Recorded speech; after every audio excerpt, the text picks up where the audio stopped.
আজকে আমি এখন আপনাদের একটা বিষয় বোঝাতে চাচ্ছি যে আপনারা অনেকে আছেন যারা ডগ রেস্কিউ করতে চান।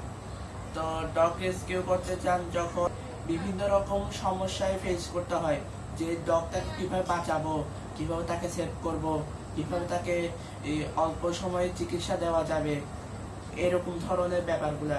তো আমি যতটুকু জানি, আমিও যখন ডগ পালি, তো আপনাদের চেষ্টা করব এসব কিছু বোঝাতে। তো আপনাদের এই যে অনেক কুকুর দেখবেন যে বাইরের রাস্তাঘাটে এই যে পিঠে এই অংশটা, এই অংশটা অথবা কানের কাছাকাছি বিভিন্ন রকম ভাবে ছিঁড়ে যায়, মানে চামড়া সহ মাংস কাছাকাছি এরকম ছিঁড়ে যায়, রক্ত বের হয়। তখন আপনারা কি করবেন, প্রাথমিকভাবে মানে কম সময়ে হসপিটালে পাঠানোর আগে দিয়ে, যেহেতু সে কাতরাচ্ছে, তখন তাকে এত কিছু না ভেবে পারলে হাতে একটু ডেটলের ব্যবস্থা করবেন। শুরুতে আমি আগে আপনাদের বলি কি কি হাতে রাখতে হবে। আগে ভাগে একটি ডেটল, তারপর হচ্ছে একটি নেভানল পাউডার, তো আর ভায়োডিনটাও হাতে রাখবেন। আর সেফটির জন্য এই গ্লাভস,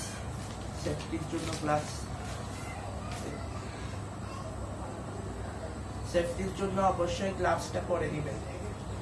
গ্লাভস না পরে কখনো কুকুর বা বিড়াল ধরতে যাবেন না, যেহেতু তাদের চিকিৎসা দিচ্ছেন, এদিকে আরো অসুস্থ যখন, অবশ্যই গ্লাভসটা পরবেন হাতে।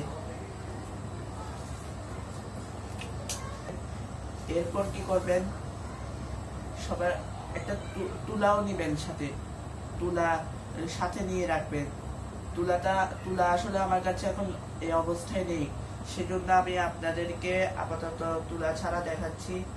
এই যে সর্বপ্রথম এরকম 20 টাকার এই দড়িগুলো আপনারা পেয়ে যাবেন যে কোনো দোকানে, 20 টাকার দড়ি। তো কি করবেন, সর্বপ্রথম কুকুরটা যদি একটু পাতলা টাইপের হয়, তার আগে, শুধু পাতলা না, অনেক সময় কুকুর কামড়ও দিতে পারে ব্যথায়। তো প্রথমে কি করবেন, এই যে এইভাবে একটু গোল করে দিবেন, আপনারা দেখতে পাচ্ছেন, এই যে এইভাবে গোল করে দিবেন। তারপর আস্তে করে তার মুখের মধ্যে এইভাবে করে প্যাচ দিয়ে দিবেন, আস্তে করে, এইভাবে আপনারা প্যাচ দিয়ে দিবেন, ভালো করে টাইট করে। কি করবেন, এই যে আপনাদের একটু দেখাই, টাইট করে এই অংশ বরাবর এইভাবে করে গিট্টা মেরে দিবেন। আপনাদের একটু গিট্টাটা এভাবে মেরে দিবেন। যেহেতু আপনি কম সময়ে কুকুরটাকে সর্বপ্রথম এভাবে বাঁচাবেন।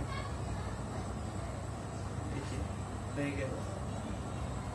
আমি একটু বাড়তি অংশটা দরকার নেই, যখন আমি কেচে আছে আমি এটা কেটে ফেলে দিই আগে, ঠিক আছে? তা আপনি এভাবে বেঁধে রাখবেন, তাহলে সে আর মুখটা বের করে আপনাকে কামড়াতে আসবে না। এই যে এখানে একটু এইভাবে ছিঁড়া, তো মনে করবেন এখানে একটি কুকুর তাকে এখানে কামড় দিয়েছে বা কেউ আঘাত করেছে, এখানে ছিঁড়ে গেছে, তখন আপনারা কি করবেন, এই তুলা নিবেন, তুলা নিয়ে স্যাপলন একটু করে নিয়ে এই অংশতে স্যাপলনটা লাগিয়ে দিবেন, হালকা করে স্যাপলনটা লাগিয়ে দিবেন। এরপর নিবেন ভায়োডিনটা অল্প করে নিবেন, অল্প করে নিয়ে তারপর ভায়োডিনটা আস্তে করে আঙ্গুল দিয়ে, তুলা ব্যবহার করতে পারেন, আপনার আঙ্গুল দিয়ে ব্যবহার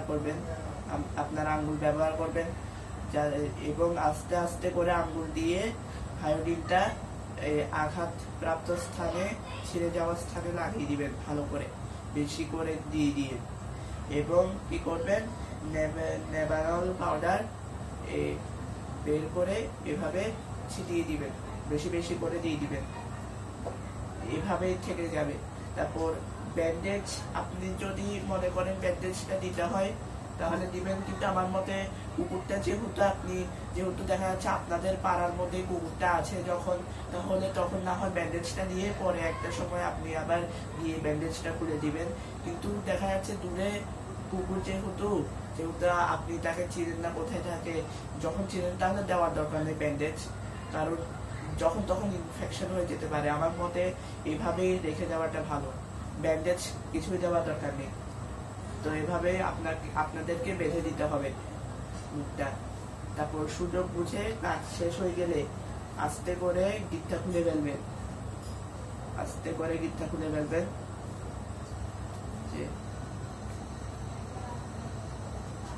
গিটটা খুলে ফেলবেন, তারপর তাকে ছেড়ে দিবেন। তো এই হচ্ছে ভিডিও। তো বন্ধুরা, এই যে ছবি যেগুলো দেখছেন, এই সকল জিনিস আপনারা ফার্মেসিতে পেয়ে যাবেন। খুব অল্প টাকায় আপনারা বিভিন্ন রকম ভাবে কুকুরদের বাঁচাতে পারেন। তো আজকের মতো সবাইকে টাটা।